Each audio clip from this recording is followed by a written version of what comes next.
Cristo veio a este mundo para pregar o Evangelho do Reino e manifestar a vida de Deus. Logo após ascender aos céus do Espírito de Deus, ele derramou esse Espírito Santo sobre os seus discípulos. E o que veio a seguir? Desde então, alma após alma tem sido atraída em direção à sua luz, para fora das trevas da ignorância, do pecado e da morte. Desde o início do cristianismo, todos os crentes individuais e seguidores de Cristo tornaram-se um em sua vida, amor e esperança comuns. E assim, da multidão de discípulos, surgiu a expressão corporativa da Igreja. Agora, há uma certa fragilidade em se contar a história do cristianismo do primeiro século, e isso tem uma explicação simples. Os apóstolos e evangelistas costumavam se dirigir a homens de sua própria idade e naturalmente devem ter julgado desnecessário registrar muitos eventos e circunstâncias que para os seus ouvintes fossem já familiares. Depois do livro dos Atos dos Apóstolos, escrito por Lucas, a vida dos discípulos e apóstolos de Cristo não foi apontada nos seus detalhes, apesar dos esforços das igrejas dessa época de manter seus próprios registros. Alguns desses escritos chegaram no século III às mãos de Tertuliano, um fecundo autor das primeiras fases do cristianismo, e de Eusébio de Cesareia, este último referido como o pai da história da Igreja, e foram por eles examinados. Mas muitos desses preciosos documentos foram perdidos nas brumas do tempo e apenas alguns fragmentos foram preservados. Graças à descoberta de valiosos manuscritos, muitas dessas informações alcançaram a nossa modernidade. Em 1877, por exemplo, em Constantinopla, foi feita uma importante descoberta, um fragmento da Epístola de Clemente aos Coríntios. Logo em seguida veio à luz um documento do século II da Era Comum, os Ensinamentos dos 12 Apóstolos.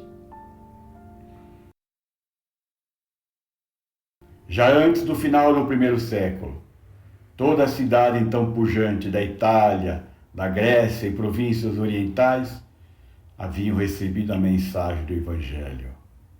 A rápida difusão do cristianismo no primeiro século foi uma obra maravilhosa. Ocorreram os eventos memoráveis para tal proeza, triunfos que não foram conquistados pela força da espada, antes pelo poder da palavra inspirada pelo Espírito de Deus e corroborada pelo exemplo de vida de cada um de seus fiéis. Para melhor entender esse feito, temos que conhecer o ambiente e as condições que reinavam naquela parte da terra, no Império Romano. Roma, então, era a senhora do mundo. Quando o cristianismo começou a ser pregado, a imoralidade prevalecia nessa cidade. A sensualidade e a crueldade eram parceiras. A ferocidade das leis romanas contra os escravos era terrível. Por exemplo, o senhorio sobre os escravos era absoluto. O emprego de tortura, da crucificação, do envio às feras selvagens estava sujeito apenas à vontade, prazer ou capricho do seu dono. Mas a principal hostilidade inicial contra o cristianismo inicialmente veio dos judeus e não dos romanos. Na verdade, Roma não se importava com os diferentes credos praticados em suas províncias. Recordemos que os judeus foram instigados à loucura quando Cristo se referia aos seus sacerdotes e escribas com as seguintes palavras: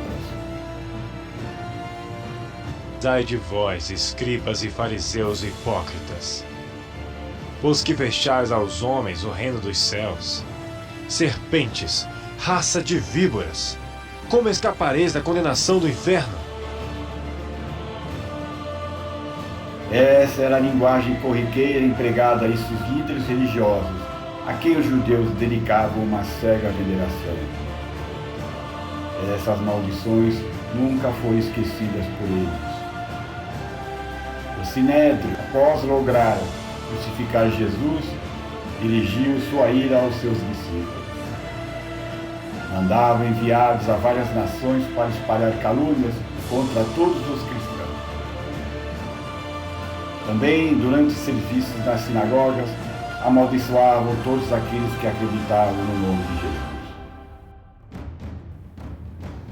Mas os apóstolos estavam convictos de sua missão de divulgar o reino de Deus a todos. O seu primeiro ato institucional foi o de manter o apostolado em número de 12, com a indicação de Matias em substituição a Judas Iscariotes. O Sinédrio reagiu determinando que o exemplo precisava ser estabelecido e aprisionaram então Estevão, um dos 7 primeiros diáconos da igreja nasceu, sob acusação de heresia. Levaram-no para fora da cidade e o apedrejaram até a morte. A sua morte deu-se o início a uma grande perseguição a todos os cristãos de Jerusalém.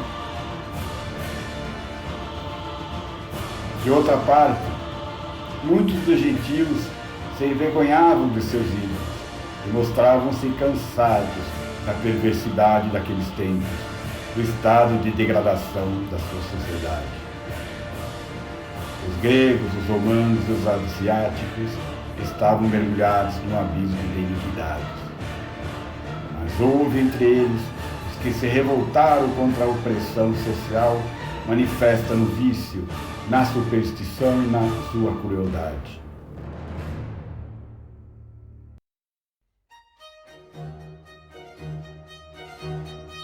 Para esses, a pregação da minha religião, a princípio pura, então mansa e pacífica, de trato fácil, plena de misericórdia e de bons frutos, foi de fato uma maravilhosa revelação. Parecia que a adoração de falsos deuses com suas lendas imorais e mistérios obscenos estava perdendo seu apelo. O homem poderia finalmente ter uma vida limpa e pura e abandonaria as práticas degradantes que igualavam as feras do campo. Não mais ouviriam os gritos de tortura dos escravos e dos gemidos dos moribundos gladiadores. Os apóstolos e seus seguidores mostraram a todos o modo como essas coisas poderiam suceder. Outra coisa surpreendente, durante a difusão do cristianismo no século I, foi o modo sistemático com que os pregadores seguiram o seu curso. Igrejas eram estabelecidas com uma sucessão regular de ministros e de regentes, apesar da oposição feroz dos judeus e dos gentios. Infelizmente, pouco sabemos de todos os verdadeiros heróis que participaram dessa revolucionária difusão. A história registrou apenas o trabalho dos apóstolos e de alguns companheiros seus, mas com certeza deve ter havido uma infinidade de anônimos cujos nomes não foram escritos nos livros terrenos e que deram suas vidas pela causa de Cristo. Eles ensinaram e falaram por todo o vasto Império Romano, e de uma maneira bastante persuasiva, levando multidões a ouvi-los com atenção. Foi através deles que os deuses gregos e romanos caíram em descrédito. Mas o que aconteceu com esses discípulos? Como encontraram a morte?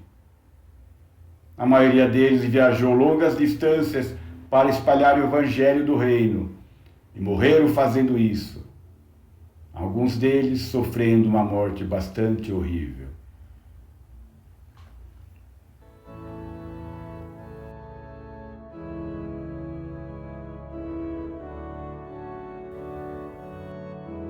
André. Ao contrário de Jesus, André não foi pregado em uma cruz e sim amarrado nela. Isso pode não soar tão cruel quanto ser pregado, mas prolonga o sofrimento. Estima-se que André ficou em agonia por 2 dias e 2 noites, até que finalmente faleceu. Filipe. Filipe também morreu na cruz. Algumas versões da história dizem que ele estava amarrado à cruz, como André. Mas a maioria das versões da história afirmam que ele foi crucificado como Jesus. Pedro. O apóstolo Pedro foi infamemente crucificado de cabeça para baixo em Roma por volta do ano 64. Acredita-se que Pedro tenha sido crucificado desta forma porque ele se recusou a morrer como Jesus. A posição de cabeça para baixo provavelmente fez o sangue correr para sua cabeça, potencialmente levando a hemorragias cerebrais. Bartolomeu.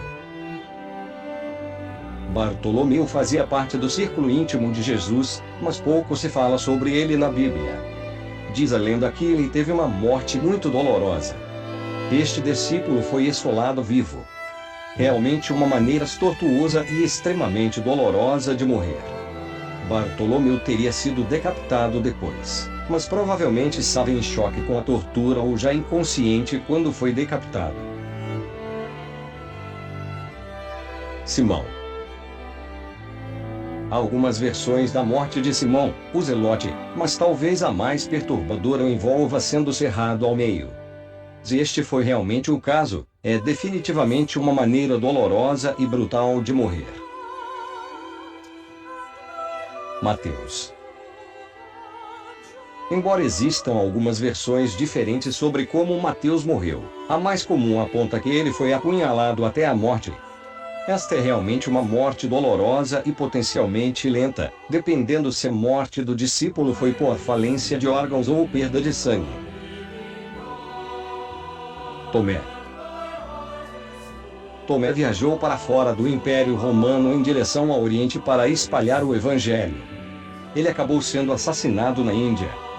Ser esfaqueado até a morte definitivamente não é uma maneira pacífica de morrer, mas foi exatamente o que aconteceu com este discípulo de Cristo. Dizem que Tomé foi atacado por soldados várias vezes. Tiago Maior. Jesus tinha 2 discípulos chamados Tiago. Tiago Maior, um dos filhos de Zebedeu, irmão de João, sofreu uma morte comum, mas muito violenta. Tiago foi decapitado. A história diz que ele foi falsamente acusado por um homem, que então se arrependeu e foi decapitado ao seu lado. Tiago Menor. Este é o outro discípulo de Jesus chamado Tiago. Ele também é conhecido como Tiago Menor. Não se sabe se por ser mais novo que o outro ou menor em estatura. Ele sempre é nomeado depois de Jesus nas listas dos irmãos de Jesus, então ele foi presumivelmente considerado o próximo irmão mais novo de Jesus ou quem sabe o seu primo mais velho. Tiago foi o primeiro bispo de Jerusalém e ali permaneceu até o seu martírio, o que ocorreu um pouco antes do primeiro cerco a Jerusalém no ano 66 d.C. Enquanto o outro Tiago teve sua cabeça cortada, este teve uma morte indiscutivelmente ainda mais dolorosa. Ele foi apedrejado e depois espancado até a morte. Após o apedrejamento, os ossos de Tiago, incluindo seu crânio, foram esmagados brutalmente com um taco até que ele perdeu a consciência e acabou morrendo. Judas. O apóstolo Judas, também conhecido como São Judas Tadeu, morreu por volta de 65 d.C., na Síria. Judas é frequentemente retratado com um machado. Dizem que o machado simboliza a forma como ele foi morto. Matias. Há algumas versões sobre onde este discípulo de Cristo morreu e pelas mãos de quem. Embora alguns digam que ele foi decapitado, a maioria diz que ele foi apedrejado até a morte. João foi o único dos discípulos que não teve uma morte trágica. Após o exílio na ilha de Patmos, viveu por um bom tempo em Éfeso, dedicando-se à causa de Cristo como um guia às igrejas da Ásia Menor. Morreu em idade bem avançada e foi enterrado nessa cidade.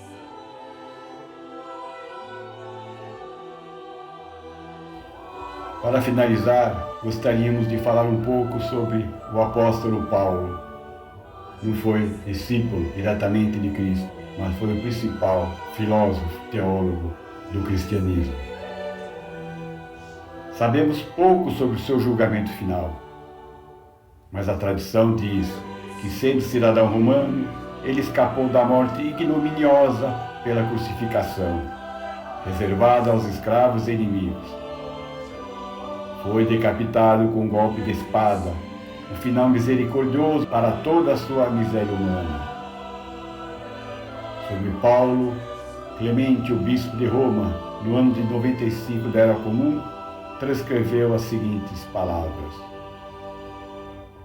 Por causa da inveja, Paulo recebeu o seu galardão através de sua paciência. Foi aprisionado 7 vezes, foi exilado, apedrejado, foi um pregador no Oriente e no Ocidente, obteve o glorioso relato de sua fé, ensinou a retidão ao mundo todo. Atingiu as suas metas no Ocidente, deu testemunho perante os monarcas, Nero e Herodes Agripa II. Então deixou este mundo para o lugar sagrado, sendo modelo de paciência a todos.